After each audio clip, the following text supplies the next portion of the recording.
Guys, surviving in our day and age is making do with what you have. Oh, look at this. They're going to be yellow. Look, my hollyhock. I was telling you I didn't know which color because only this plant survived, and this is the first time all year that it has bloomed. And yes, you can eat hollyhock, although I don't want to right now because I'm enjoying it. But if I got hungry enough, it's related to the marshmallow and all of those plants, and your mallows and stuff. And it has mucilage and all that, but not as much, I don't think. It doesn't feel like there's as much. I've never eaten it, but I know that you probably could if you had to. Anyway, this is only the second year I've had this, but it's already falling apart. Barely got the windows in that one side zipped. This side I can't. The material's pulling away from the zipper, so it's just going to have to stay open. My greenhouse is also my barn. So you make do with what you got. And I don't have a shed or anything. So a lot of times the cats are in here too. So I even have barn cats a lot of times, but I don't have one in here right now. I also use this in the summer for my leaf dryer. I will probably take that down and put it in the house. I have a place I can collapse it and slide it behind. But yeah, I've got stuff in here hoping that it will winter some. There's no heat in here. But it does seem to keep them from freezing so far. I guess it just depends how freezing it gets. If it starts getting really cold, I kind of would hate to put a heater out here. I'd be afraid it'd burn down or something. But if the plants don't make it, they don't make it. But I kind of think they will. They did great last year. Back there is a paprika pepper. I just planted this fall, which you're not supposed to plant peppers in the fall. They take a long time to grow. But I am hoping it got enough leaves that it'll make it through the winter so that I'll get a head start next spring. You can do things. You got to think ahead. Think ahead. Think ahead. What can I do to get me started with more food by next year?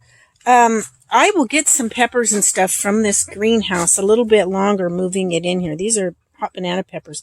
And there's nothing wrong with this. This is like a purple. For some reason, they didn't have that until I moved them into the greenhouse. But it really doesn't matter. They're still edible. I've eaten them like that. That's a purple bell pepper and a green bell pepper, anise hyssop.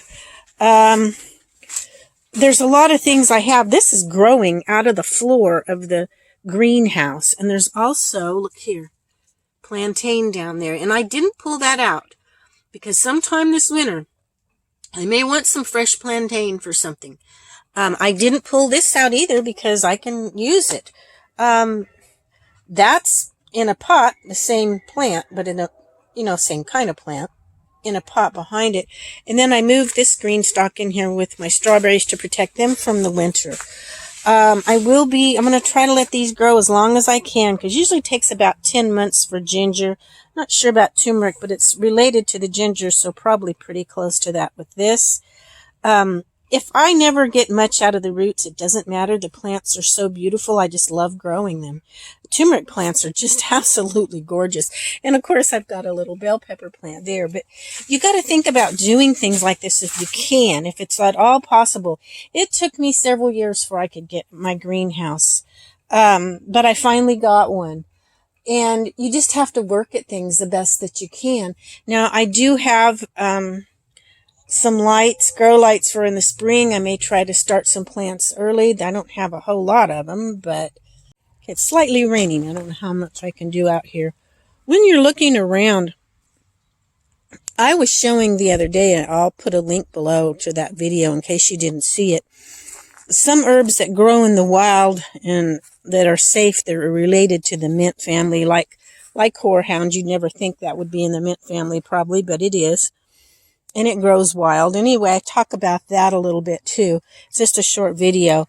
But you will have things in your garden, if you have a garden, that you can eat, all kinds of stuff. You can eat the leaves on your turnip. Just pick some, leave some of the green to help develop the turnip itself. But turnip greens are good. And the leaves on your broccoli are really good. And any of your brassicas, just don't use all of the leaves because the plant needs some of it to synthesize for the main thing. So there's many things that you can eat to survive, and you may have to get to that point. You need to be learning this stuff. You need to get it into your mind, and making medicines and things like that. A lot of people may have one of these plants just growing out for beauty and never thought about it, but you can make tea with this. You can make medicines with it. It's rosemary. And you need to start picking up some hardback books, because stuff on the internet may just disappear. We may not even have the internet. We don't know. You can eat the leaves on your turnips, on your, not just Swiss chard, but on your beets and brassicas. But you have to be careful. There's some things that you can't eat. So, but basically, if it's a food plant, you can usually eat the leaves. And there's a lot of things that just grow wild that you can eat. I've mentioned this before in a video. If you got to the point where you couldn't find any herbs or anything, you cannot eat grass because we don't have a cow's stomach. But you could chew on it and get some vitamin minerals and then spit it out. But get the juice out of it if you had to. These are just weeds, but they're edible and an herb, and that's yellow dock. These are tender right now. Young, tender yellow dock leaves are good to eat. And then later in the winter or early spring, I dig up the roots. The roots are really good for you. And I've talked about that in many of my other videos. There's so many things. I mean, you can eat your flower plants. This is, you can eat the leaves often and eat the flowers. You can eat roses, rose hips. So many things that you can do. And you can make all kinds of teas to get vitamins and minerals from, like olive leaf tea. A lot of your trees are edible. Look at that sow thistle patch. It is awesome. Right here, they're young, tender, edible. I'm drying some right now to make some powdered greens with some of my other greens. My sow thistle plant, the seeds blew over here against the fence, and I have a whole patch of young, tender greens. They're just awesome. You can put them in stir fries. They're good for you. There's just so many things that you can do. You could even eat squash leaves if you want. Now, I tried drying some of these to put in my powdered greens, but they kind of, after they're dried and they clump up and they have a consistency I don't like, so I won't put those in my greens anymore. But when they're fresh and young, like some of those younger ones there, you could slice those up and cook in a stir fry. Yeah, there's so many things, and I've talked about all the tree leaves and different things in other videos. I just want to get you guys to thinking, this here is a weed, but I cultivated. I've talked about this too. It's very, very good. Some people call it goosefoot because it kind of looks like a goosefoot, but it grows wild. It'll get like this little, it's lamb's quarters is what most of us call it, but almost as it gets older, it gets this almost powdery stuff on it, but that's okay. And it makes these little seeds, and that's okay too. You can eat those. So mullein's a wonderful medicine. I have videos on that. You just have to go to my video link and check out all my videos if you haven't seen them. But yeah, there's just so many things that you can do. I still have some of this left, purslane. You can look around, find stuff like that. Later, the purslane will be gone. It goes pretty quick from now on. Isn't that red pretty? I can make tea out of that plant too. It kind of smells like pineapple. I'm growing a cat. What, Reggie? Well, if you say so, find a lizard. No, don't find a lizard. Find a squirrel. The lizards eat my bugs. That's skullcap down there. I'm actually cultivating it, but you can find skullcap along rivers and stuff. I want to show you something. This is my Materia Medica. It's just, I've showed it before, but I want to encourage you to even if you don't, you can find things like this, like a plant identification key. Get a picture, get hard copies, put it in a binder. And what you do is you find an herb and you write all the different things about it and what it does. Like the botanical name of ashwagandha is Withiana somnifera. The common name, the family that it comes out of, different names it may go by in it, like in traditional Chinese medicine, which is we often refer to as TCM. But you want to tell the parts used and geographic locations, the botanical description, the shrub 2 to 5 foot high with a central stem, and leaves are ovate and alternate.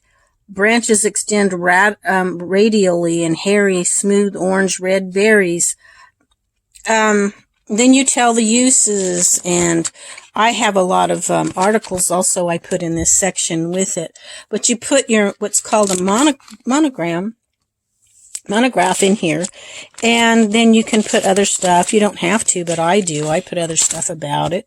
And then you eventually will go to the next herb, whatever that might be, but just start collecting stuff on herbs.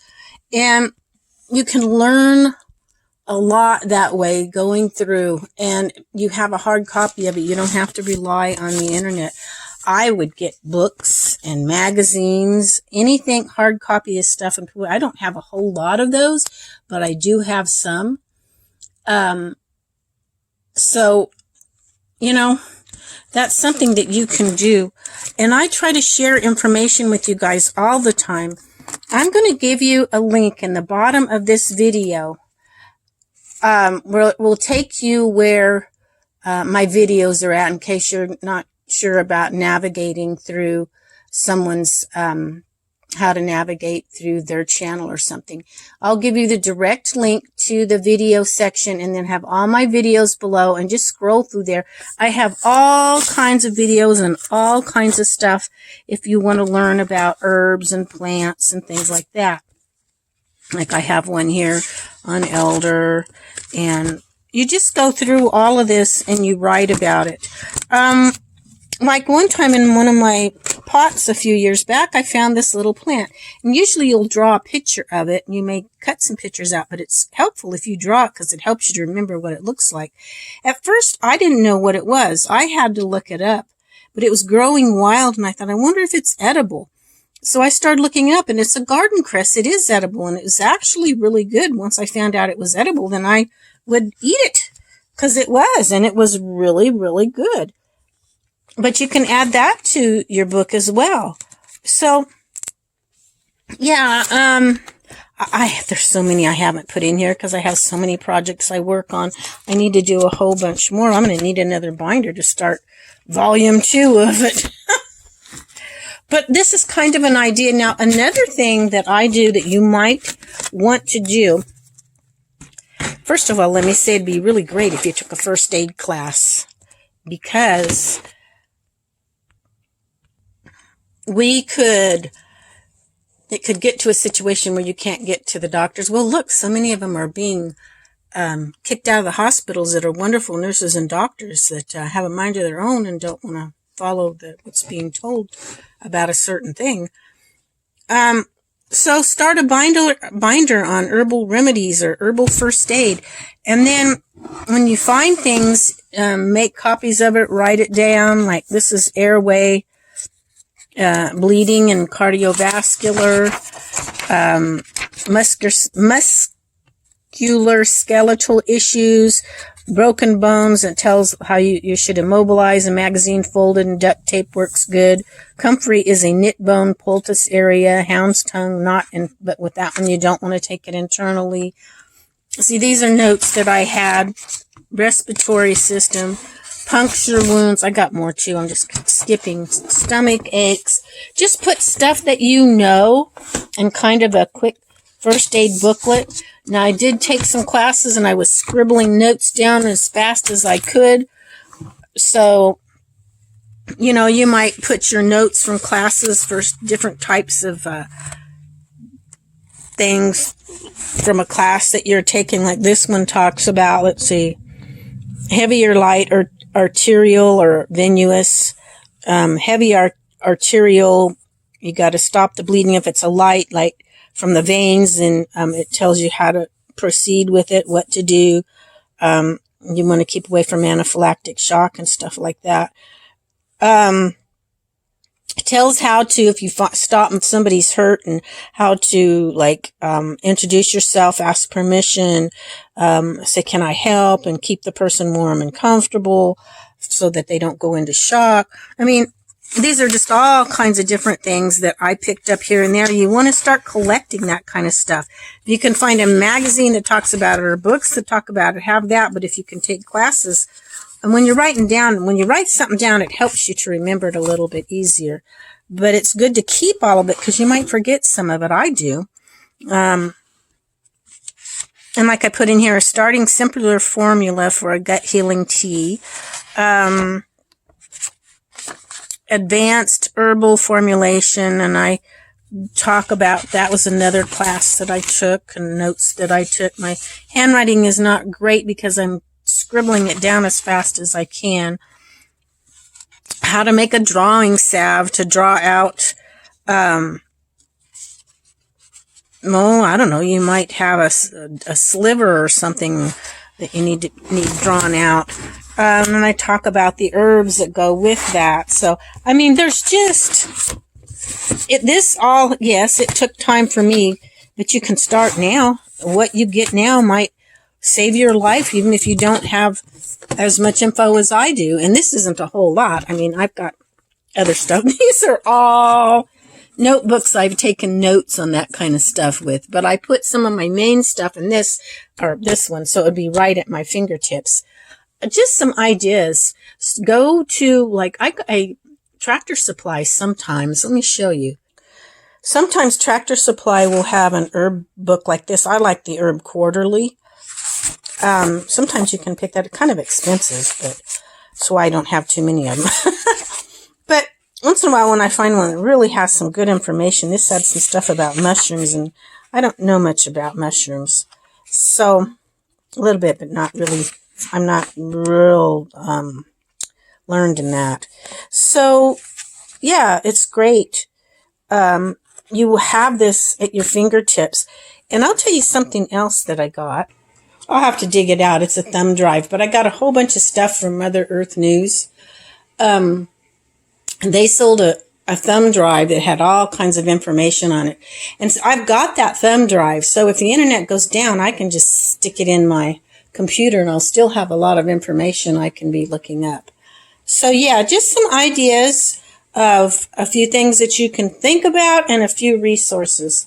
So I hope you enjoy. Let me know. I'm going to put some links to my, what I'm going to do is just put a link to where all my videos are at. And the last couple videos that I did, below those are some links about other things, just information of what's going on you might want to be aware of. But the rest of them are I'm just going to give you the main link to where my videos are at, and you can go down and scroll if you haven't already seen them to get some ideas. I really want you all to learn while we have the availability of the internet.